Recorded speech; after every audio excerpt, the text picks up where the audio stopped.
Hello, everyone, and welcome to a special live edition of the GW Basketball Insiders. I am David Korn, joined live courtside at the Smith Center by Leo Momurku and special guest Scott Greaney of A10 Talk. George Washington just beat George Mason 72-53, snapping a 5-game losing streak against the Patriots. Luke Hunger had 31 points and 10 rebounds. Jean Aranguren had 16 points, 10 rebounds, and 6 assists. And that was, I think, one of the best performances of the Chris Caputo era. Liam, Scott, I'm going to hand it off to you guys. You were in the building. You were at the press conference. What did you guys see? Yeah, I'm with you. I think that was one of the best performances we've seen, one of the biggest wins we've seen from a Chris Caputo-led GW team. They've struggled against Mason recently. There's no way around it. They lost five straight against Mason. 5 straight. 5 straight against Mason. So this was a sort of a cathartic win in many ways.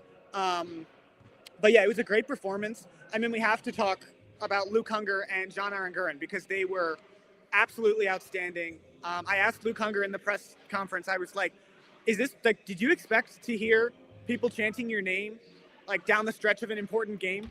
Like when you came to GW? How does that make you feel? And he was like, I did not expect that at all. So unexpected. He stepped up in Rafael Castro's absence, and Jean Aranguren has been very, very good recently. Luke Hunger's last 3 games: 17-13 in the loss to Duquesne, 21-6 in the in the win versus Rhode Island, and tonight 31-10 against George Mason. Scott, what have you seen from Luke Hunger that's like flipped that switch? What is sort of he looks like a different player. Yeah, I think what we saw tonight was really. It was sort of similar to what the coaching staff has done to draw plays for Rafael Castro, where they really just want to get him on the block and let him go to his right hand specifically. That's what they started out with a little bit, and he was able to get a few buckets in the first half.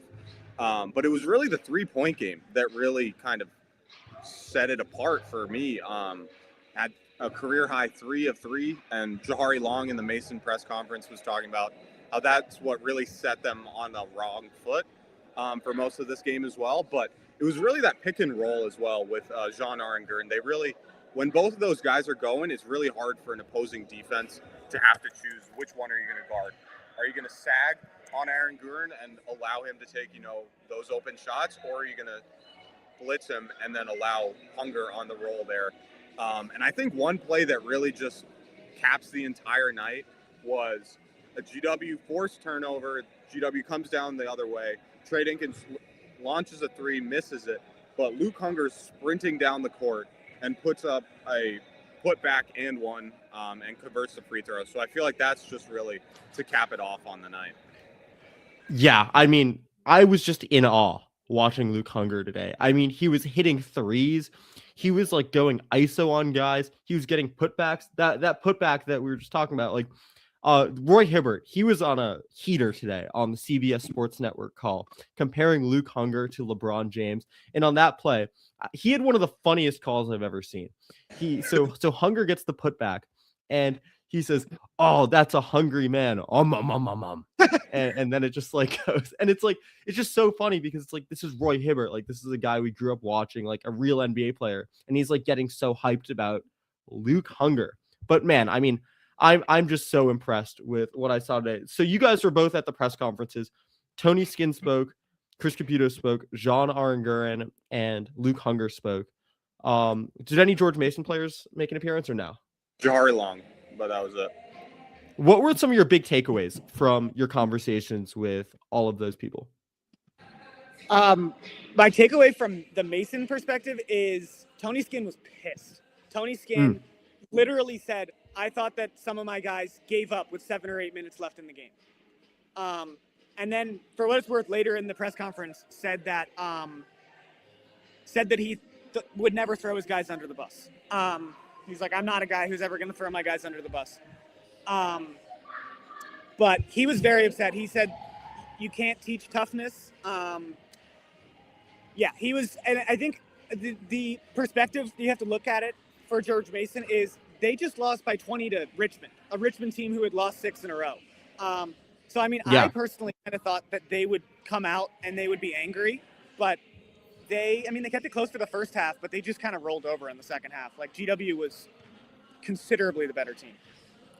Yeah, I mean, that's what I saw watching this, right? Like I just think GW outplayed them. And I mean, it was close, right? Like to begin the second half, GW had a 10-0 kill shot that I think really helped, because before sort of the end of the second half, other than that 10-0 run, it was pretty even throughout that. So that really helped, and the way GW closed really helped. But for most of it, I'd say this was even. But yeah, I mean, there's a lot of worry if you're a George Mason fan here. I mean, yeah, Richmond is bad.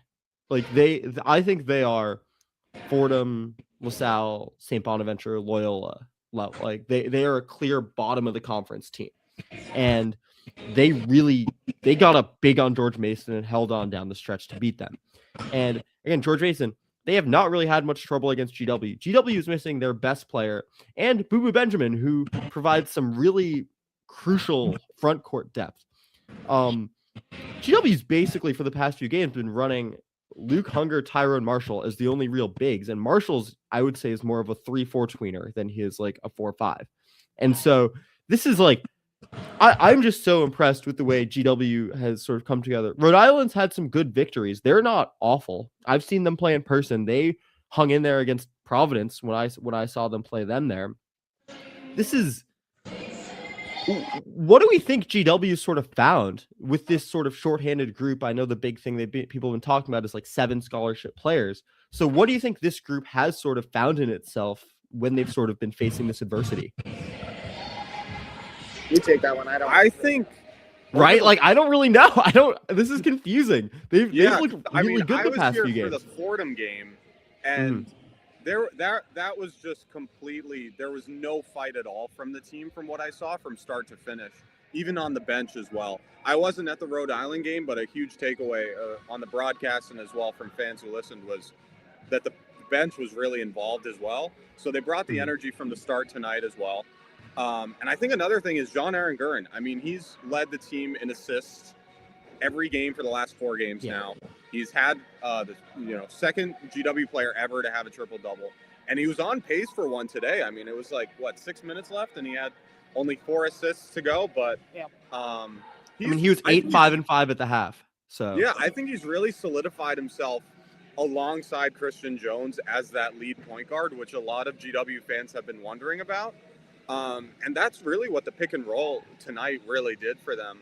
And I think John Aranguren, he plays a smart way of basketball where he takes a lot of pressure off from the other guys.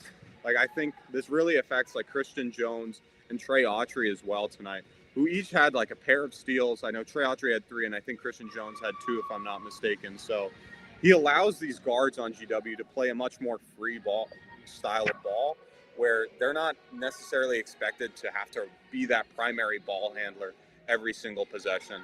And he just plays incredibly smart as well. I don't think he had a turnover, but I feel free to correct me. He might have had 1, but a fantastic game from him tonight. He did not have a turnover. No turnovers. And I'm glad you brought up the screen game with Hunger, because I think that was something I was super impressed by. Because now that he's been making these threes, what happens is like the defenses have to respect the pick and roll and the pick and pop. I know there was one play where the George Mason defense was sort of closing in on Hunger at the 3-point line, and Aranguren just had a line to the rim uncovered because no one shuffled over to cover the inside when they went to cover Hunger on the pop and stuff like that. Like, he had a great like Gortat screen as well to free someone up. He was just looking awesome in that phase of the game. So I saw a tweet from a friend of the program, Bob Pugak, who said, I believe Raphael Pip, in reference to Wally Pip, who got his starting first baseman spot of the New York Yankees taken by Lou Gehrig. Basically insinuating that GW is going to have a tough decision to make when Rafael Castro is healthy enough to come back. So I'm going to start this out with a few ways. Liam, Scott, have you learned anything more about Rafael Castro's injury situation from the press conference, watching him in warmups? Because he did warm up. He did have the questionable designation. John Rothstein said on the pregame that he texted Caputo, and Caputo told him he was like, quote, doubtful.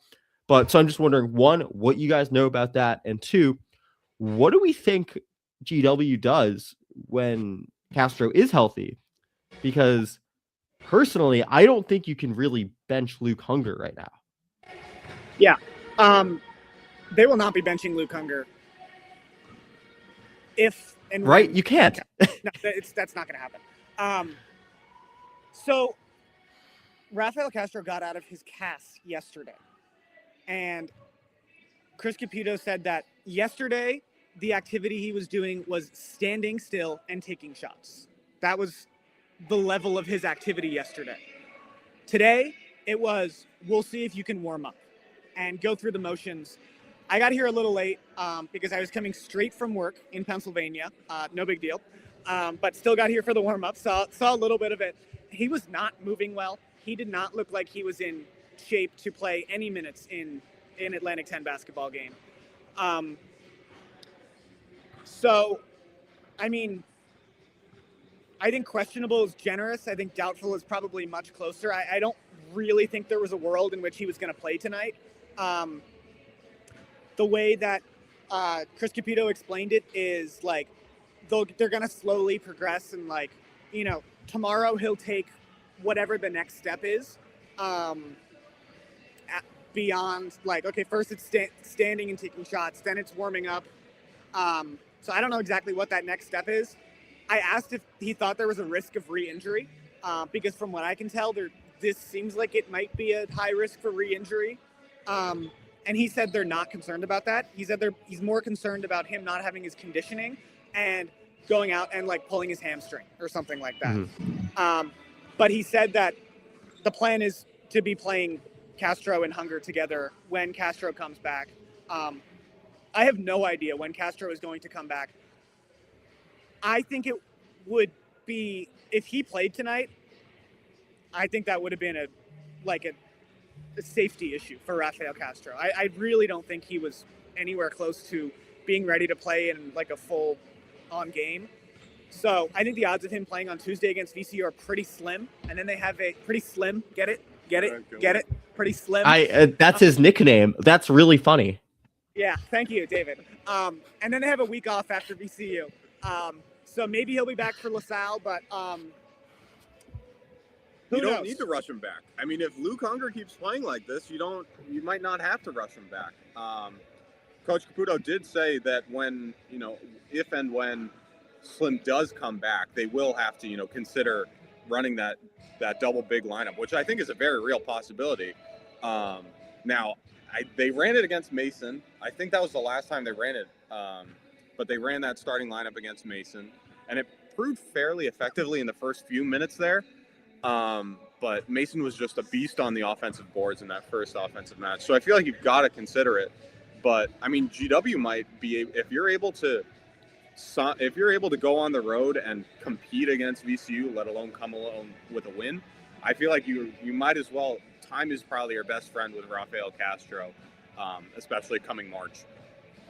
I mean, I tend to agree with that, right? Like, GW's put themselves in a position where there's no real chance at an at-large bid for anything. So I don't see the point in rushing Castro back, right? It's not like, I mean, obviously games matter, but it's not like you're fighting to stay on the bubble or anything. I think at this point, as long as you avoid the pillow fight, as in a bottom four finish in the conference, you're kind of okay. I still think a top four finish, while technically still in reach, is very improbable. And I think a much better use of GW's energy would be making sure the team is healthy for a potential run in Pittsburgh. So when you mentioned that Castro and Hunger, so you said Caputo said they would play together. Yeah, he may not have said like they're definitely going to play together, but like it seemed pretty clear that he's like, we're going to try to get them on the floor together. So what do you think the starting lineup looks like, assuming the two of them are in there? I have no idea. I've become like a 6-year-old when it comes to the starting lineup. I couldn't tell you who started tonight. Legitimately, I have no idea. So today's starting lineup was Christian Jones, John Aranguren, Trey Autry, Garrett Johnson, Luke Hunger. I think Christian Jones is probably the one who takes a step back. I feel like, especially with John Aranguren taking on a bulk of the playmaking duties, I feel like Trey Autry, you need his shooting and his experience and his leadership in there. I don't think you can bench Garrett at this point. I think you probably end up running a lineup of Aranguren at the point, Trey Autry at the 2, Garrett is sort of a big 3, and then Hunger and Castro is double bigs. And I think if Hunger is playing the way he's playing, spacing the floor, he was doing some good passing too. He made some good passes. I mean, I think he can sort of fulfill that 4 role on offense. And Ryan Paleo has jumped in the chat, and he thinks Luke Hunger should be the point guard. What do we think about that? Do you think he should be initiating some of those pick and rolls? No, I don't. Ryan, bad take. You've been disproven. I'm sorry about that. Another chat. We love when you guys interact. Thank you guys so much. Matthew Brooks says revs. Yeah. Many times. What do we think about that? Yeah, if LeBron can do it. The thing is, you have John Aranguren, who's been a revelation, who's been really good. The 3-Bid League account tweeted like something along the lines of like, a great sign for GW's ability to win the A10 tournament is how John Aranguren has been playing recently. He and Chris Caputo talked about it in the post-game press conference. Just kind of like what's been different, what's allowed him to have this success recently. And John Aranguren said that it's been confidence. He's been more confident in himself. His teammates have instilled more confidence in him. That has helped him kind of maybe calm down a little bit and find himself a little bit. And then Chris Caputo said it's been communication. He encouraged John Aranguren to communicate more with his teammates, with himself, whatever that means. It's been helpful.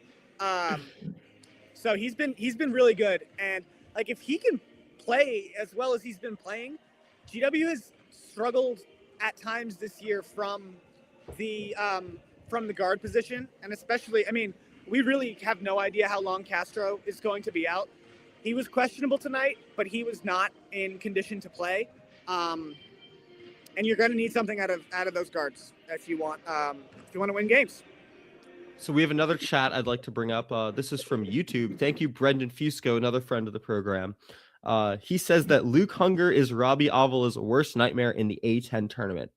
I think Rafael Castro is actually Robbie Avila's. I would like to agree. And Brendan, I appreciate the interaction, but I'd also like to pour a bit of cold water on some maybe slew matchups in the A10 tournament. I think this is a great win, but I also think George Mason isn't that good. And so I think we should be tempering expectations a little bit. This is a team that lost to Richmond. This is a team that I have never really believed in, and I think they got some good wins because I think Tony Skin is an exceptional coach. But I think that the VCU game is going to be a lot more telling about where GW is right now. And the past 2 results have been great, but I think on the road at VCU is going to be a lot better of a measuring stick to where I think this more new look GW team really stands. And so yes, like it's fun to sort of talk about this, but I still think we need to see a little bit more from this team before we look at sort of some A10 tournament matchups. You know, you get what I'm saying? I don't want to be too negative, but no, I'm with you. They still are 2-9 in, single digit games, like it helps that they've won recently, one of which was a single digit win over Rhode Island. But I don't know. That's definitely still a concern for me. I was ready to talk about, would you rather play St. Louis or George Mason in the A10 tournament? I think the answer after tonight is George Mason. But before I would have said St. Louis because I still think GW matches up better than anyone else in the conference. Well, yes. I think they match up better against St. Louis, but I still think George Mason is probably the better matchup. Scott, I want to hear your opinion on something. I feel like you've been in the building more this year. Talk about the atmosphere here today on the broadcast. It seemed like the GW fans were getting hype. I know there was some worry coming into this game that it may be more of a pro Mason crowd. What were the fans like? I think that's okay. We're back. Are we back? Can you hear us? You guys are back. I'll repeat that. Scott, yes. You've been in the building a lot this year. Tell me about the crowd today. Yeah, I think, as I got here about 10 minutes before Liam did, and the thing that stood out to both of us was the lack of student turnout. I mean, the front row of the Georgia's Army section was empty, like with 25 seconds left, and that wasn't because the Student Government Association showed up. It was because all the students in the second row moved down to the front row. So good on them for moving down to the front row. But it eventually did fill up towards throughout the game. And it honestly, like, I was expecting it to be heavily George Mason just going into it, but I mean, it was really loud at some points, and you heard the Luke chants throughout the end of the game there, and I mean, he walked off the court to Luke chants as well. So a very good alumni turnout, especially for a Friday 10 matchup. They had their blackout giveaway. I don't know how that picked up on the broadcast. I haven't seen yet. But I mean, it didn't seem that impressive. No offense to the crosstown rival by around 20 points. I mean, it's going to get loud in here.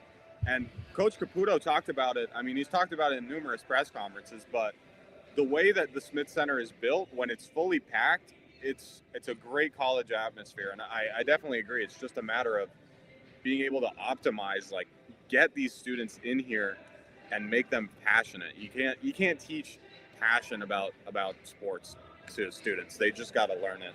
Yeah. It's tough with GW. I mean, we could talk all night about how tough it is with GW. There's a lot of other stuff going on. I mean, like where we're sitting right now. I mean, it was like the monks? They were doing their whole walk across the country, and they came and they did an event at the Smith Center.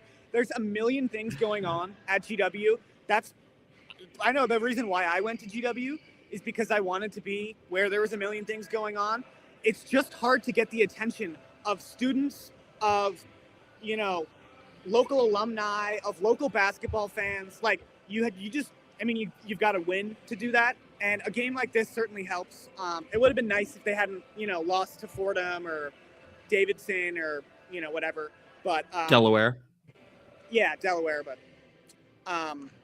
so, I mean, it was a really encouraging. I think it's the second highest attendance they've had this year, 3,694. Obviously, Georgetown was the highest. They sold that game out. So I was impressed. All right, so we've been going for about 22 minutes. We've had a lot of good conversation, talked about the Luke Hunger, Rafael Castro fit when and if Castro returns to the lineup. Before we wrap up, just final takeaways from this game. Like, what do you think this means for GW season overall? Scott, you first, then Liam. Yeah, I think it's really just a matter of this GW team has now sort of found a new option with Rafael Castro on the sidelines now. It's not just Luke Hunger, but it's also Jean Aranguren as well, because they play so well on both sides of the court. Not just in that pick and roll on the offensive side, but they're both very communicative on the defensive end as well. You'll see numerous times that Luke Hunger is always talking with the bench about what defensive coverage they're in right now. So I think that it's these new outlets that GW has found outside of just Rafael Castro during this injury. Yeah. Did I take away the main one from you? No, you covered all. You guys can double up. You can emphasize a main point if you feel that strongly, Liam. That's not bad. That's not bad content. No, I mean, like, I just think, for lack of a better term, Rafael Castro revolutionizes this team. But it's like, I think the key, the thing that can bring them to that next level is especially finding a guard who can consistently show up and perform at the level that Jean Aranguren has been recently. Yep, I mean, it was a great performance tonight. I'll be interested to see against VCU. I do wonder. VCU has St. Louis right after GW. That's why the game is on Tuesday. So, I mean, maybe there's a chance that we'll get a bit of a look-ahead spot here. And, of course, that's a great point. Yeah, because, I mean, if VCU is able to beat St. Louis, I mean, they immediately vault into the bubble. Yeah.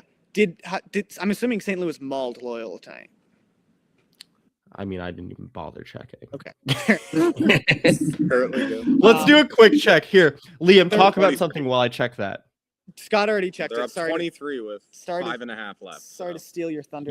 They need to get up more, or else that'll mess with the net because Loyola is that bad. Oh, they covered it. Oh, they recovered it? They recovered it. They recovered the What did they Shanta co- Oh wait, no, it's right above you. It's right above you. Oh, where is That's it? for the next one. Jesus, Right, we're losing our damn minds. there. Shanta Rogers. Shout out Shanta Rogers. Dude, he is so short. Like, I knew he Well, was have you short. seen his son, Darnell Rogers, who played for UMBC? He's Is like he 5'2". He's even shorter. Wow. I mean, I knew he was short. I just didn't. No, okay. For anyone still listening, homework, look up Darnell Rogers highlights. He was at UMBC. I think he played at LSU once. He was really good. He was in college basketball, I think, probably 5 or so years ago. That's some homework for anyone listening right now. But Liam, Scott, thank you so much for joining us. We don't want to take up any more of your Friday night. If you are listening to this on a Friday at 10:30 p.m., I think you are sick in the head and you need a lobotomy.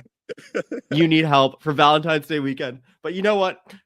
What better way to do it than spending it with me, Liam Marmerku, and Scott Greaney? So for anyone here, we appreciate it. Thank you so much for tuning in to the GW Basketball Insiders on the Department of Hoops. Great GW win.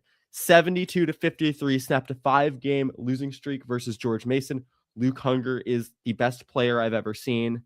And yeah, I mean, am I wrong? Roy Hibbert was comparing him to LeBron. Like, he really was.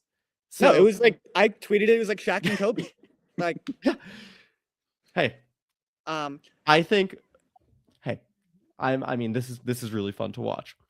Thank you guys for listening in. Thank you guys for your comments. And we will be back soon with a new episode of the GW Basketball Insiders.